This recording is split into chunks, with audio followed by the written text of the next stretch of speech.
everybody, and thank you for tuning into the Liberty Report. With me today is Chris Rossini as co-host. Chris, welcome to the program. Great to be with you, Dr. Paul. Well, very good. We're going to be talking about Venezuela, and we're wondering whether or not we should copy Venezuela. I mean, are we copying Venezuela? That's the big thing. Some people think we are, and socialism has certainly destroyed that country. And yet today, what we're seeing in America are our politicians saying, yeah, we think socialism is pretty good.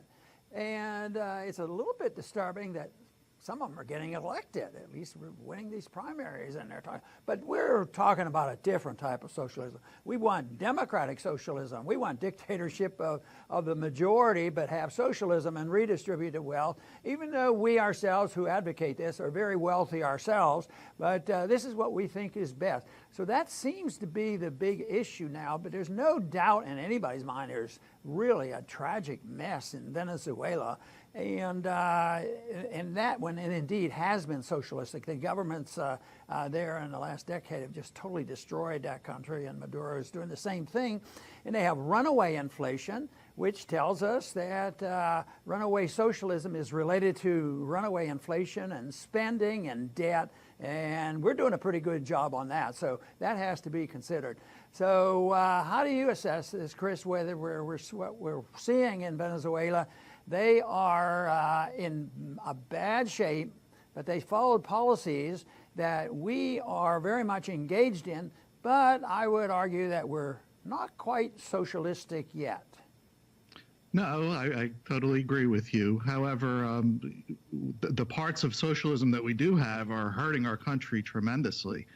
And we're not exempt from anything. We're not exempt from the sun shining on all of us, from the rain falling on all of us. All economic laws apply to Venezuelans and to Americans. There are no exemptions. So supply and demand applies to them, and it applies to us. And the laws of marginal utility and diminishing returns, same, it all applies. The difference is that America has a global currency, so it buys us time from the same exact fate. Venezuela does not have the luxury of having a global currency, so they suffer the fate very quickly and much sooner than us. But if we continue down this road, the same exact consequences are waiting for us. You know, there isn't a precise definition of socialism for all forms of socialism, because it is true they refer to socialism in Scandinavia, which really isn't quite the case. And they talk about socialist policies here in this country, but you have National Socialism, which is a substitute for state socialism. That was, the Nazi type of form and the fascist type of form. They allow companies and corporations still to be owned, but once they take over and start total control and pricing, then you do have socialism no matter whose name the property's in. Sometimes I worry about that in this country because we claim, well, we own our property, so we can do what we want. We can hardly do anything with what we want with our property without, permission from the government. So they have these controls. And then you have the other form of extremism and socialism, and that is the communist. But the more significant it gets, the more dictatorial it becomes. So if you want socialism in a place like North Korea, then you have to have a dictator running things. And that is, of course, a big problem. But where's the tipping point with going from a very, very interventionist economy where there's over-regulations and you have inflation in a central bank and you have welfarism and warfarism? What's the tipping point over into socialism? I think the most important tipping point is when the government takes over the pricing structure. And Mises pointed this so clearly, and his explanation why socialism always fails is you need prices. You need the market to tell us what the price is, what the people want, know what to do and what to produce. And once you lose that, you don't know what to produce. And socialism happened, that's what happened. In Venezuela, they destroyed the pricing system and they gave all these controls, but there was no restraint on welfarism. And here, it's the wealthiest country in South America when you look at when you look at what they own with their oil supplies, yet it hasn't worked because they accepted these notions of socialism. It is a little bit discouraging, and it is a challenge to us right now about the people who are accepting that socialism may be an answer to our problems, because they falsely say that we've had too much freedom, too much free markets and capitalism, and therefore we have to do something else. So they argue we need socialism. I believe there's a lot of fallacy in that description of what we should do. Yes, and that was a great analysis of destroying the pricing system, because that's what socialists do even today. The democratic socialists, they exploit people's vulnerabilities for wanting something for free. So they go out with this free, hey, wouldn't you like this for free? Wouldn't you like this for free? But it's a big scam. I mean, let's take a bag of Doritos in the supermarket. It's thanks to the Fed's inflation, it's now $4.50 to get a bag of chips. And what would happen if the supermarket brings it down to $1? By the time you get to the supermarket, the shelf is empty. People, they gobble it up, and that's at $1. Now, what happens when it's free? It's one person could grab the whole shelf. And this is what happens when they try to peddle free medical care. You know, if you have free medical care, anybody could go, if they have a splinter, go ahead, it's free, go to the doctors. And when that happens, now government piles on, and then they get in and they tell you, well, this is who can go get the operation. This is who cannot. And now you have to know a politician to go get an operation and offer him something in return so that he can take care of you. It's a total mess. And once you destroy pricing, that's when everything goes downhill. Right, and then the motivation is easy to play on, because people believe that rights are said to be when you need something, you have a right to it, and then they demand it, and they have to deliver to one. And this is something that has been going on. There's a lot of greed out there, and they don't think you have to work for it because they have a moral right to it, is what they argue. How could you mean it? People don't have a right to a place to live, a right to food, and a right to medical care. Otherwise, it would be that you're a monster. Unless you study economics and unless you study history and find out, well, if you do care, if you have humanitarian instincts, you have to accept freedom and the marketplace, because it has delivered goods and services to the most number of people ever. The largest middle class comes from a system that is even relatively free. We didn't have a perfectly free society in our early history, but it was pretty darn good, and the middle class thrived. So this is a intellectual problem, because people blame the wrong things. The demagogues are there. The university professors teach this, and it goes along with the politicians who demagogue it and say that there is such a thing as a free lunch.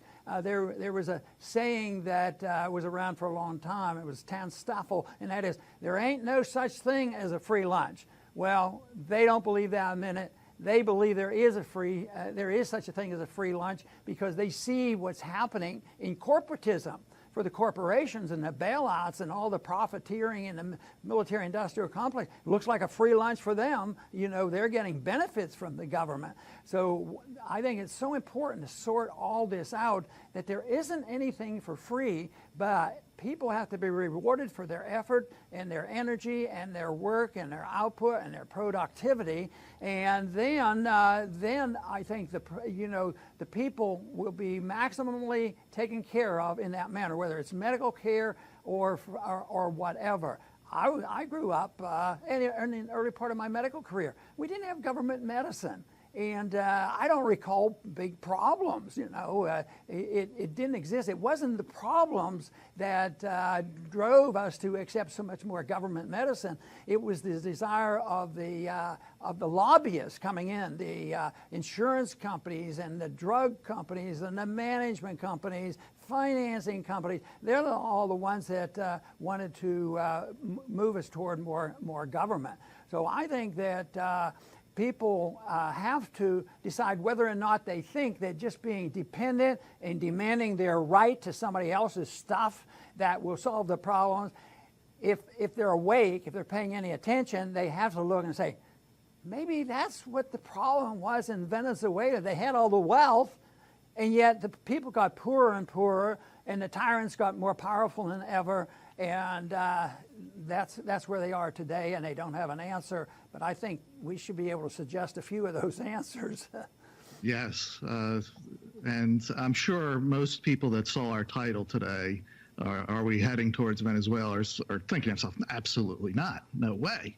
And I tend to agree with them. I think there's still a lot of sense left in America. I think there's a lot of people that just keep quiet and go about their business, but they know right from wrong, I guess. However, when you look at what our government is doing, they are not stopping with debt. The debt does not stop. The wars do not stop. The welfare is not stopping, and neither is the inflation. So they are full force going in the wrong direction. And the Americans that are quiet are going to have to speak up sooner or later in order to reverse this. Otherwise, like I said earlier, we are heading in Venezuela's direction. Yes, and we can't predict exactly what will happen because that depends on the human actions, the actions of individuals, countries, and the politicians and all. So I don't think that we will go into a state, like you suggest, where we just go to have runaway inflation here in this country, and we're bartering right now in Venezuela. They have bartering, but they're trading in markets. They're totally inefficient. The haircuts, you have to have eggs and other things to go in, eggs and banana for a haircut, and that's how silly the whole thing gets. But I think in one way we won't get that way, but I remember the 70s very well, and a lot of concern because we went off the gold standard, and that's when we had an explosion of inflation, and we had an inflation rate of 15% and interest rates of 21%, and it was devastating, and people were very frightened.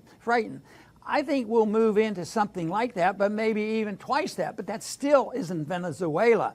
But it will prompt, in my estimation, some changes. There will have to be some reforms done in order to stop it.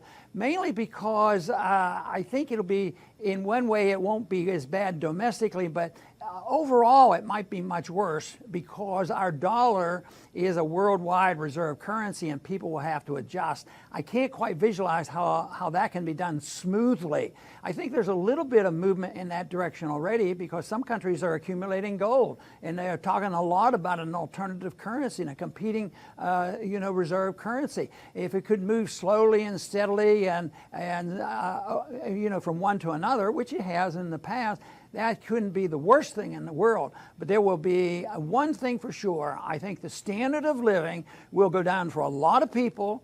The dollar is linked to so many countries, and I think it'll go down for most Americans in many ways, and there will be a lot of liquidation of debt, and they'll have to face up to it.